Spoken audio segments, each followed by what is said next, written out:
364 எலும்புக்கூடுகள் கண்டெடுக்கப்பட்டிருக்கிறது. என் தேசத்தை எந்த இடத்திலும் நாங்கள் விட்டுக் கொடுக்கோம். உயிர் பயத்தில் ஓடி வந்தவர்கள் இவர்கள். தாயும் சேயும் எலும்பு கூட கண்டுபிடிக்கப்பட்டது. நான் எழுதுவேன், பொங்கியிலும் புலிகள் தேசம் புதிய படையாய் தமிழீழம் மீட்கும் என்று.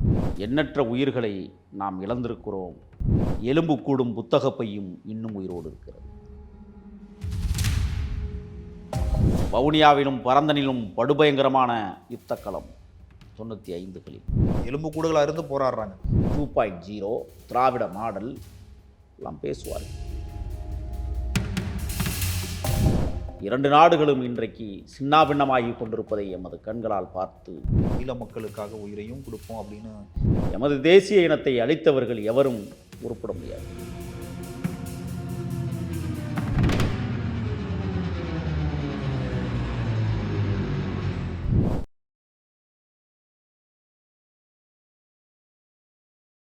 ஐயா வணக்கம். வணக்கம். எப்படி இருக்கீங்க ஐயா? இருக்கிறேன். கேள்விப்பட்டிருப்பீங்கன்னு நினைக்கிறேன். இலங்கையில் யாழ்ப்பாணத்தில் செம்மணி மனித புதைக்குழி, அதை தொடர்ந்து இப்போது சிந்துபாத்தி மனித புதைக்குழின்னு ஒரு விஷயம். இதோட வரலாறு உங்களுக்கு தெரியும்னு நினைக்கிறேன். இப்போ மக்கள் தன்னெழுச்சியாக போராடிட்டு இருக்காங்க. ஸோ இதை பற்றி நீங்கள் சொல்லுங்கள் ஐயா.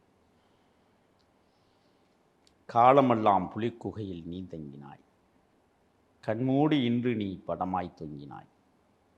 பூமாலை உன்படத்தில் போட்டார் பார்த்தோம், போட்டவனே நஞ்சு மாலை ஏற்றார் பார்த்தோம். நீ மடியவில்லையடா, உன் கதை முடியவில்லையடா. காசி ஆனந்தன் வரிகள். நீங்கள் சொன்னீங்க இலங்கை யாழ்ப்பாணம் இல்லை, தமிழீழ யாழ்ப்பாணம். என் தேசத்தை எந்த இடத்திலும் நாங்கள் விட்டுக் கொடுக்கோம். ஈழத்தில் இருக்கிற யாழ்ப்பாணம். நானும் திருத்திக்கிறேன், சொல்லுங்கள். கிருஷாந்தினி ஒரு பள்ளி மாணவி, 9ஆம். தம்பி ஒருத்தர், அக்கா ஒருத்தி, அம்மா, அப்பா களத்தில் இறந்து போனவன். மகளை காணவில்லை என்று மாலை நேரத்தில் அந்தி சாயும் சூழலில் அங்கும் இங்குமாய் ஓடி அலைந்து மகளை தேடி பார்க்கிறார்கள். செம்மணி என்கிற இடத்திலே புதைக்கப்பட்டதை அறியாமல் கதறுகிறார்கள்.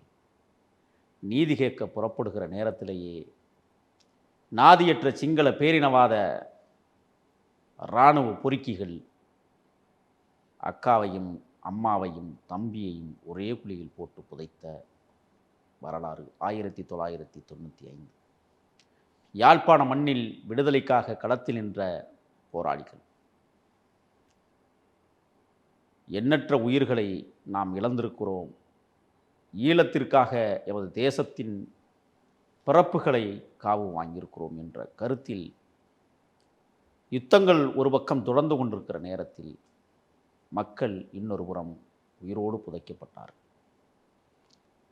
வளர்ந்து வருகிற இந்த குழந்தை நாளைக்கு ஆயுதம் தரிக்கும் என்று சிங்கள இராணுவ பொறுக்கிகள் கருதினார்கள். இது கொலை செய்யப்பட்ட தருணம். சிங்கள இராணுவத்தின் ஒரு வீரர் அமிர்தாட்டி சில்வா விசாரணைக்காக அழைக்கப்படுகிறான். அவன் சொல்லுகிறான், இவர்கள் மட்டுமல்ல 300க்கும் மேற்பட்டவர்களை இந்த செம்மணியில் உயிரோடு புதைத்திருக்கிறார்கள் என்று அதிர்ச்சியான வாக்குமூலத்தை தருகிறான். தோண்டி எடுக்கப்படுகிறது. 19 எலும்புக்கூடுகள் வெளியில் வருகிறது. நீதி விசாரணைக்கு உத்தரவிட வேண்டும் என்று ஐநா சபையை குலுக்கினார்கள் தமிழர்கள். அதனுடைய பிரதிபலிப்பு ஐநா சபையினுடைய பொதுச் செயலாளர் இன்றைக்கு ஈழ மண்ணில் காலடி பதித்து இந்த காட்சிகளை உள்வாங்கியிருக்கிறார்.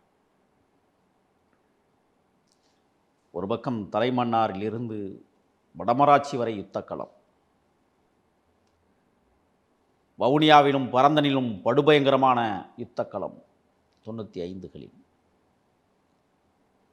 தரைப்படையும் கடற்படையும் ஒன்று சேர்ந்து சிங்கள பேரினவாத அடக்குமுறை ஆட்சியாளர்களை காவு வாங்க வேண்டும் என்று கண்கொத்தி பாம்பாக தெரிந்த எமது கரும்படை புதல்வர்கள் எண்ணற்ற வெற்றிகளை ஈட்டியிருந்தாலும் ஈழதாயகத்தின் யாழ்ப்பாண கோட்டையை தவறவிட்டதனுடைய விளைவு செம்மணி தோன்றியது. எண்ணற்ற படுபயங்கரமான படுகொலைகளை உயிரோடு எமது இன மக்களை புதைத்த கொடுமையான கோபத்தை உண்டாக்குகிற கொடுஞ்செயல் உயிரோடு புதைக்கப்பட்ட மக்கள் மட்டுமல்ல, மார்பில் பால் குடித்திருக்கிற பச்சிலம் குழந்தையோடு தாயையும் சேர்த்து உயிரோடு புதைத்த கொடுங்கோளர்கள். குழந்தைய கட்டி அணைச்சபடியே தாயும் சேயும் எலும்பு கூட கண்டுபிடிக்கப்பட்டிருக்கு. அதோடு மட்டுமல்ல, தகப்பனின் ஆணுறுப்பை மகள் புணர்ந்தவாறு மண்ணுக்குள் புதைத்த வரலாறு. சதைகள் காணவில்லை, எலும்புகள் காட்சி தருகிறது. இன்னொன்றையும் சொல்லுகிறேன். தங்கையும் அண்ணனும் மரணத்தை தழுவ போகிறோம் மண்ணுக்குள்ளேயே உயிரோடு என்று பரிதவித்து ஒருவரை ஒருவர் கடைசியாக முகம் பார்த்து கட்டி அணைத்து இந்த தேசத்திற்காக நாம் உயிரை மாய்க்கப் போகிறோம், ஒன்று சேர்ந்து கொண்டே உயிரை மாய்த்து விடுவோம் என்று கட்டிப்பிடித்த நிலையிலேயே அவர்கள் எலும்புக்கூடுகளாக கண்டெடுத்த காட்சிகள். இந்த இடத்துல நான் ஒரு விஷயத்தை நான் பதிவு பண்ணணும்னு நினைக்கிறேன். இன்னும் சொல்லுகிறேன். சுமார் 360 அடி அகலப்பரப்பில் 3 அடி குழி தோண்டி புதைத்திருக்கிறார்கள். 364 எலும்புக்கூடுகள் கண்டெடுக்கப்பட்டிருக்கிறது. ஒவ்வொன்றும் ஒவ்வொரு கோணத்தில். ஒரு குழந்தை பள்ளிக்கு சென்ற பச்சிலம் குழந்தை புத்தக பையோடு புதைக்கப்பட்டிருக்கிறாள். எலும்புக்கூடும் புத்தக பையும் இன்னும் உயிரோடு இருக்கிறது. இது சம்பந்தமாக தான் நான் ஒரு பதிவை நான் உங்ககிட்ட சொல்லணும்னு நினைக்கிறேன். தமிழர்கள் அவங்க உயிர் போனாலும் சரி, எலும்புக்கூடுகளாக இருந்து கூட அவங்களோட நியாயத்துக்காக, அவங்களோட நீதிக்காக போராடுவாங்க அப்படிங்கிறது இது மிகப்பெரிய ஒரு சான்று. எலும்புக்கூடுகளாக இருந்து இப்போ போராடிட்டு இருக்காங்க. அதுக்குத்தான் எதிரியின் கொடிய குண்டு வீச்சிலே தொட்டில் எரிந்தது, என் பிள்ளை விளையாடும் முற்றத்தில் நின்ற பந்தல் சரிந்தது, உறங்கக்கூடாது என்றொரு மகன் உண்மை புரிந்தது. ஏன் உறங்கின? உறங்குகிற எலும்புகள் கூட இன்றைக்கு உயிரிழந்து தாயக விடுதலைக்காக தன்னை அடையாளப்படுத்தி கொண்டிருக்கிறது என்றால், தமிழீழ தாயக கனவுகள் இன்னும் புதையுண்டு போயிருக்கிற எலும்பு கூடுகளின் விடுதலைக்காக, ஏற்றமிகு விடுதலைக்காக எண்ணில் அடங்கா கனவுகளோடு மண்ணுக்குள் புதைந்த அந்த மாமனிதர்கள் வெளியே வந்து இந்த தேசத்தை மீண்டும் புதுப்பிப்போம், இந்த தேசத்தை மீண்டும் கட்டமைப்போம் என்கிற தருவாயில்தான் காட்சி தருகிறார்கள். நான் எழுதுவேன், பொங்கியிலும் புலிகள் தேசம் புதிய படையாய் தமிழீழம் மீட்கும் என்று. இந்த சொல்லாடலுக்கு ஏற்ப இன்றைக்கு தாயக விடுதலைக்காக எலும்பு கூடுகள் அனைத்தும் ஆயுதமாக்கப்படுகிற சூழல் உருவாகியிருக்கிறது. இது தொடர்பாக நான் இன்னொரு விஷயம் கேட்கணும். நான் தமிழ் தேச ஆதரவாளர்கள்னு சொல்லிட்டு, அதாவது ஈழ மக்களுக்காக உயிரையும் கொடுப்போம் அப்படின்னு நிறையா அரசியல் கட்சிகளும் அரசியல் தலைவர்களும் இங்கே இருந்தாங்க. மாறு தட்டிக்கிட்டாங்க, நிறையா பேசினாங்க. என்ன சொல்கிறது, தொப்புள் கொடி உறவுன்னு சொன்னாங்க. இப்போ அங்கே அவ்வளோ பெரிய ஒரு சம்பவம் நடந்துகிட்ருக்கு, ஒரு அவல நிலையில் இருக்குது. மக்கள் தன்னெழுச்சியாக போராடிட்டு இருக்காங்க. இங்கே இருக்கவங்களாம் என்ன பண்ணுறாங்க? ஈழம்னா என்ன என்ற சொல்லுக்கு இரையாகி போனவர்கள் இங்கே திராவிட கூறுகளாக சிதைந்து போய் கிடக்கிறார்கள். ஈழத்திற்கு ஆயுதம் தரித்த போர்க்களத்தில் நின்று தன்னை நிராயுதபாணியாக நின்ற தம்பிகள் கூட இன்றைக்கு அனாதரவாய், ஆதரவற்றவர்களாய், ஏழ்மையாய், எதுவும் இல்லாதவர்களாக கையேந்தி நிற்கிற காலக்குடுமையில் தள்ளப்பட்டவர்கள் இன்றும் காட்சி தருகிறார்கள் ஈழதாயகத்தில். ஆனால் எமது தேசிய தலைவன் மேதகனுடைய பெயரை பயன்படுத்தி கொண்டு இங்கே சொகுசு கார்களில் வலம் வருகிறார்கள். அங்கே போராடியவனுக்கு சோறு இல்லை. இங்கே போராடுவதைப் போல போராடுகிற சூழலை உருவாக்கி சொகுசு மாளிகையிலும் சொகுசு கார்களிலும் வலம் வருகிறார்கள். இவர்கள் யார்? சரி, அது ஒரு புறம் இருக்கட்டும். இன்னொரு விஷயத்த நான் சொல்கிறேன். ஏன்னா அங்கே இருந்து வாழ்கிறதுக்கு வழி இல்லாமல் அகதியாக இங்கே இருக்கிற மக்கள், நான் அகதின்னு சொல்லக்கூடாது, எனக்கு நான் கூசுது அகதின்னு வார்த்தை சொல்கிறதுக்கு. ஒரு முறையான கல்வி இல்லை, சரியாக வேலைக்கு போக முடியல, படித்தாலும் வேலை கிடையாது, எந்த எந்த நாட்டு ஒரு பிரதி அப்படிங்கிற மாதிரியான ஒரு விஷயங்கள் தெரியாமல் இன்றைக்கும் போராடிட்டு இருக்காங்க. அவங்களுக்காக, அவங்களோட வாழ்வுரிமைக்காக, அவங்களோட சந்தோஷமாக வாழ வைக்கிறதுக்காக இங்கே இருக்க அரசியல் கட்சிகள், அதாவது தமிழ் தேச ஆதரவாளர்கள்னு சொல்லிக்கிறவங்க ஏதாவது நடவடிக்கைகள் எடுத்திருக்காங்களா? இடம்பெயர்ந்தோர் ஏதிலிகளாக தமிழகத்திற்குள் வந்தவர்கள். நான் அண்மையில் ஒரு 3 நாட்களுக்கு முன்பு இங்கே இருக்கோம் எல்லாருமே தானே சொல்லிக்கிறாங்க, தொப்புள் கொடை உறவுகள், அதெல்லாம் போய் நம்ம இங்கேருந்து தான் போனவங்க தான், பித்தலாட்டம். நம்ம உறவுங்க தான் அப்படின்னு இருக்கும்போது ஏதோ நாடுகள், மேலை நாடுகள் எல்லாம் அவனுக்கு குடியுரிமை கொடுத்து அவங்க அங்கே வாழ வைக்கிறான். இங்கே ஏன் இங்கே மட்டும்தான், அதாவது இந்தியாவில் மட்டும்தான் இங்கே இருக்க மக்கள் மட்டும்தான் அகதியாக வாழ்கிறாங்க? இந்தியாவிற்குள் குறிப்பாக எலெக்ஷன் வந்துச்சுன்னா மட்டும் அவங்கள கையில் எடுக்கணுங்கிறதுக்காக இரட்டை குடியுரிமை அப்படிங்கிற ஒரு விஷயத்த பேசுவாங்க. திபெத்தியர்களுக்கு இங்கே என்ன குடியுரிமை வழங்கப்பட்டிருக்கிறது? அனைத்து வசதிகளும் கர்நாடக மாநிலத்தில், குறிப்பாக காவிரி தோன்றுகிற குடகு மாவட்டத்தில் ஒரு இடத்தில் சொல்கிறேன், குஷால் நகர்,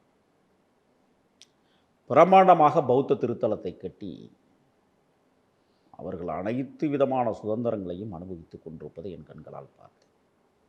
ஆனால் எமது ஈழதாயகத்தில் இருந்து இடம்பெயர்ந்து இங்கே வந்தவர்கள், அவர்கள் மீது எனக்கு கோபம் இருக்கிறது.